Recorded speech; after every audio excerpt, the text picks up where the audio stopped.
Good morning students. Today we are going to see about impulse. Impulse is the change in momentum னு சொல்லலாம். Impulseங்கிறது என்ன அப்படின்னா large amount of force act on a very short time period that is called as impulse. ஓகேங்களா?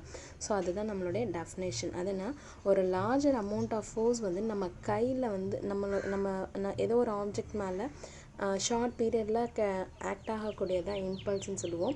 So impulse is a way to measure a change in momentum because it is not always possible to calculate force and time individually since collisions happen so fast. நம்மளால் டைரெக்டாக ஃபோர்ஸையும் டைமையும் மட்டும் வச்சு நம்மளால் calculate பண்ண முடியாது. SI யூனிட்ஸில் நம்ம சொல்கிறோம் அப்படின்னா நியூட்டன் செகண்ட் சொல்லலாம். அப்போ ஸ்பெஷல் யூனிட் அப்படின்னு பார்க்கும்பொழுது கிலோகிராம் மீட்டர் பர் செகண்ட் சொல்ல முடியும். ஸோ இதை 2 வேஸில் நம்மளால் அச்சீவ் பண்ண முடியும். ஒன்று change in momentum in a short time requires larger fours are a long time requires a smaller force. So F into delta T is equal to del P. This is a change in momentum. ஓகேங்களா? இது எப்படி வந்துச்சுன்னு நான் உங்களுக்கு work பண்ணி காமிச்சிடுறேன். Next one பார்த்தீங்கன்னா momentum வச்சு நம்ம எல்லாம் எப்படி பண்ண முடியும். So impulse due to all forces acting on an object is equal to the change in momentum of the object. That is F net is equal to del P.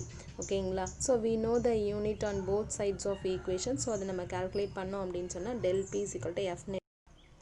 Good morning students. இப்போ J வந்து எப்படி del பிக்கு equal ஆச்சு அப்படிங்கிறது இம்பல்ஸோடைய continuation. So J is equal to F into T. This is the larger amount of force acting on a short period of time. ஓகேங்களா? By Newton second law the force is defined as rate of change of momentum. Already we know. Okay right. So அப்போ F is equal to del P by D. del P by T அப்படிங்கிறது del P is the change in momentum. del is the change. ஓகேவா? So change in momentum per time. Okay. So அதுதான் rate of change of மொமெண்டம்னு கொடுத்துருக்கோம். So இது வந்து F into D.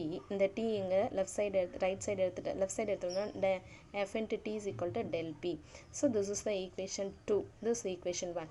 So compare equation 1 and 2. ரெண்டு சைட்லேயும் F and T இருக்குது. So that is J is equal to del P that will be equal to force into time. ஓகேங்களா? இதுதான் நம்ம அந்த வீடியோவில் ஸ்லைட்ஸில் பார்த்தது. ஸோ இட்ஸ் யூனிட்டர்ஸ் என்ன அப்படின்னு பார்த்தீங்கன்னா Newton second or kilogram metre per second. ஓகேங்களா? So change in momentum can be achieved in 2 ways. நம்மளால் அதை 2 மெத்தட்ஸில் நம்மளால் அச்சீவ் பண்ண முடியும். அது என்னென்ன மெத்தட்னா a large force acting on a short period of time. Short period of டைமில் larger amount of force act ஆகாத ஒரு எக்ஸாம்பிள் சொல்ல முடியும். இன்னொரு எக்ஸாம்பிள் பார்த்தீங்கன்னா a smaller force acting for a longer period of time. So example of impulse அப்படின்னு சொன்னால் நம்ம என்ன பார்க்கலாம் அப்படின்னா ஷாக், அதாவது நம்ம 2 வீலரில் வந்துட்டு நமக்கு வந்து என்ன பண்ணியிருப்பாங்க, ஒரு ஸ்ப்ரிங்ஸ் கொடுத்துருப்பாங்க, பார்த்துருப்பீங்க. ஸோ அப்போ larger amount of force acts on a short period of time. அதை எப்படி சொல்லுவோன்னா அந்த ஸ்ப்ரிங் இருக்கும்போது ஒரு பள்ளம் மேலே ஏறி இறங்கும் பொழுது அந்த ஸ்ப்ரிங்ஸ் வந்து நமக்கு லார்ஜ் அமௌண்ட் ஆஃப் ஃபோர்ஸ் வந்து in very short period of time work ஆகுது இல்லையா? அதை வந்து நம்ம ஃபர்ஸ்ட் எக்ஸாம்பிளுக்கு எடுத்துக்கலாம். செகண்ட் எக்ஸாம்பிள் பார்த்தீங்கன்னா கிரிக்கெட் பால் வந்துட்டு பேட்ஸ்மேன் அடிச்சிட்டாங்க. அடித்ததுக்கப்புறம் கேட்சர் வந்து கேட்ச் பண்ணும் பொழுது அதை என்ன பண்ணுவார், ஸோ அவருடைய கையை வந்து பின்னாடி கீழே தள்ளிக்கிட்டே போய் தான் கேட்ச் பண்ணுறாங்க. யாரும் மேலே தூக்கி போயிட்டு டக்குன்னு பிடிக்கிறது கிடையாது இல்லையா? ஸோ டைம் எடுக்கிறாங்க இல்லையா? அதுதான் a smaller force acting on a longer period of time. அதாவது சேஞ்ச் இன் மொமெண்டத்துக்கு நம்ம இம்பல்ஸ்க்கான எக்ஸாம்பிள் தான் நான் சொல்லிட்டுருக்கேன்.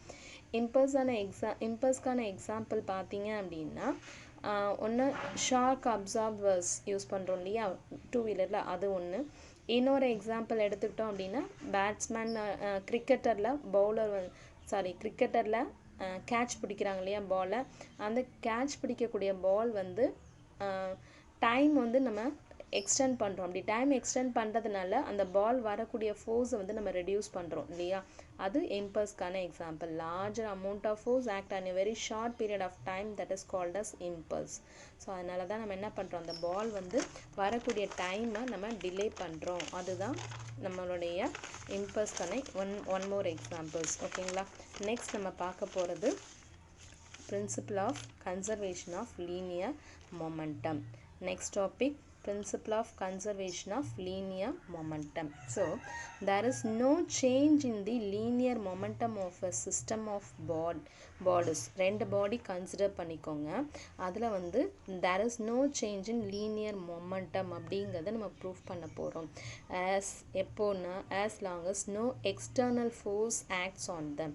எக்ஸ்டர்னல் ஃபோர்ஸ் வந்து நம்ம ஆக்டே ஆகாதப்போ நம்மளுடைய டூ சிஸ்டம்ஸ் ஆஃப் பார்டர்ஸ் வச்சுருக்கோம் இல்லையா, அந்த பார்டர்ஸ் வந்து என்ன ஆகும் அப்படின்னு சொன்னால் அதில் வந்து சேஞ்ச் இன் மொமெண்டம் வந்து இல்லை அப்படிங்கிறத நம்ம ப்ரூஃப் பண்ண போகிறோம். ஓகேங்களா?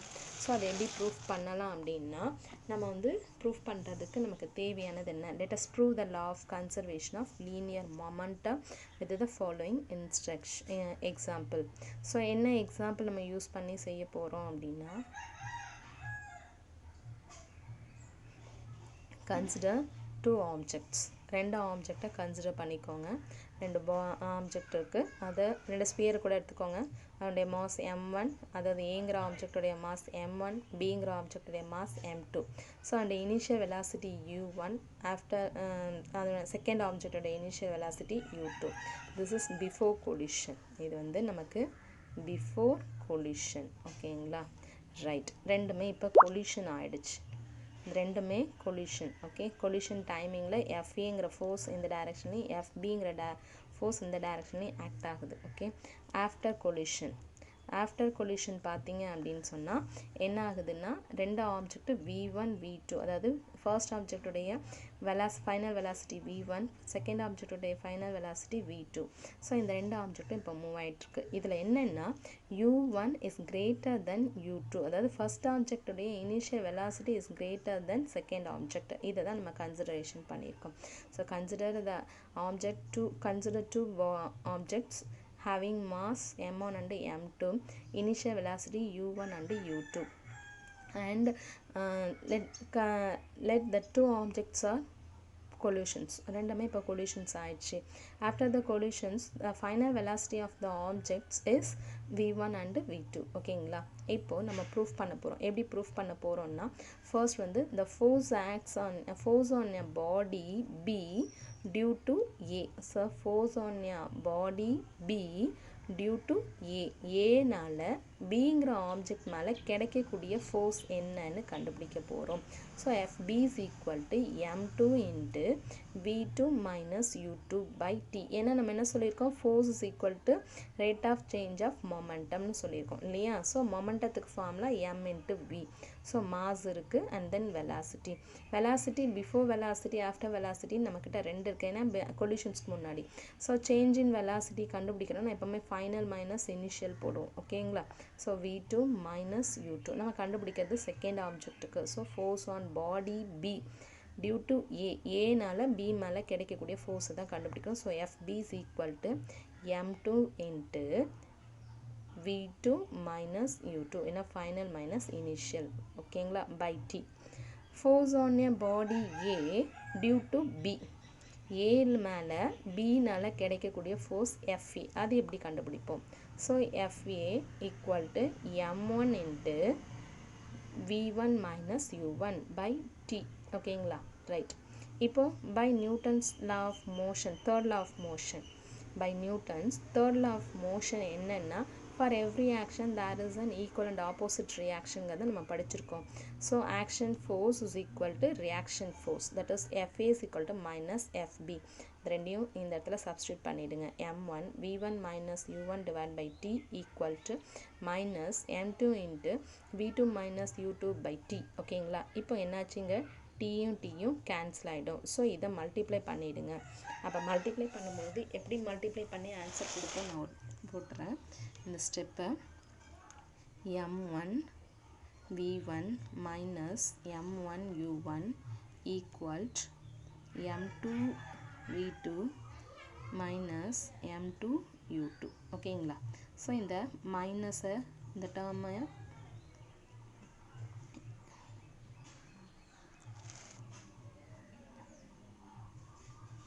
Right.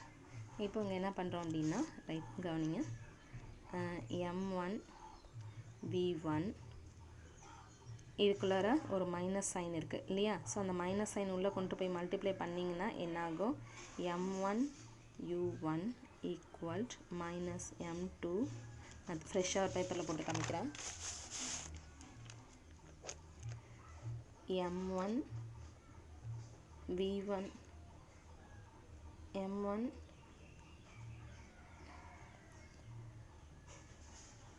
m1 u2 minus u1 equal m2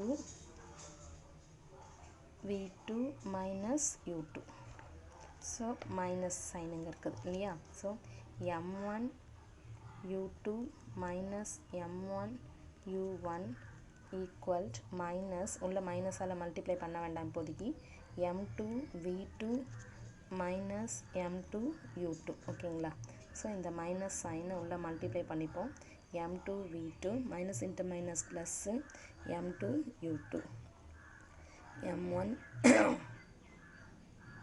sorry ஏதோ தப்பு பண்ணியிருக்கேன். m2 v1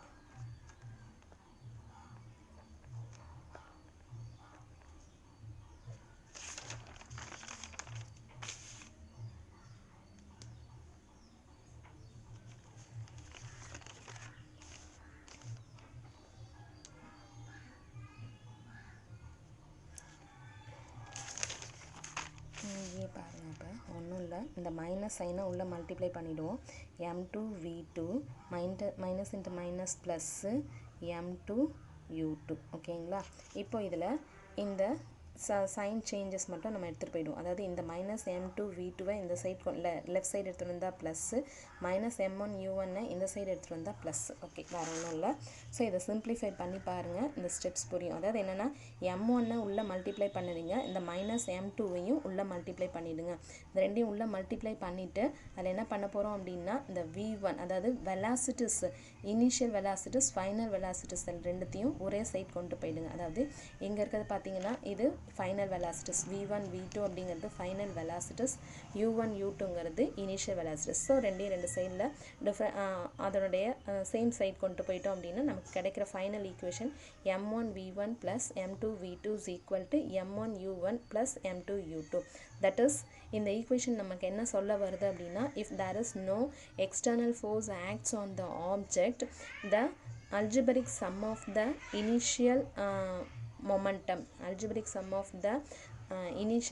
or the initial momentum is equal to the algebraic sum of the final momentum அப்படிங்கிறத நம்ம ப்ரூஃப் பண்ணது. அதாவது மாஸ் இன்ட்டு வெலாசிட்டிங்கிறது momentum. So if there is no external force acts on the object, the algebraic sum of the initial momentum is equal to algebraic sum of the final momentum. அதாவது இல்லைன்னா algebraic sum of the before collision is equal to algebraic sum of the after collision அப்படிங்கிறத தான் நமக்கு இங்கே proof பண்ணியிருக்காங்க. ஓகேங்களா? This is the principle of conservation of linear momentum. Okay, thank you.